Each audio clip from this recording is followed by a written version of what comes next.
Income আছে মানেই সবকিছু ঠিক, এই ধারণা ভুল।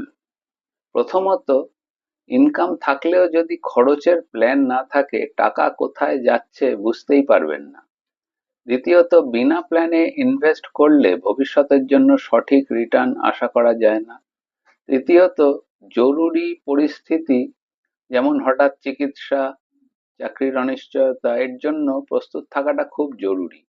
তাই মনে রাখুন, ফিনান্সিয়াল প্ল্যানিং ছাড়া সফলতা অসম্পূর্ণ। আজই আপনার জন্য free financial health check up পেতে ডিএম করুন আমাদের, প্ল্যান লিখে। আমার নাম ইন্দ্রনীল পাল। আমরা আপনাদের সাহায্য করব। আর অবশ্যই আমাদের এই ভিডিওটিকে লাইক, শেয়ার, সাবস্ক্রাইব করুন আপনাদের পরিচিত বন্ধু বান্ধবদের মধ্যে, এবং আপডেট পেতে আমাদের সাথে যুক্ত থাকুন। ধন্যবাদ, নমস্কার, সকলে ভালো থাকবেন।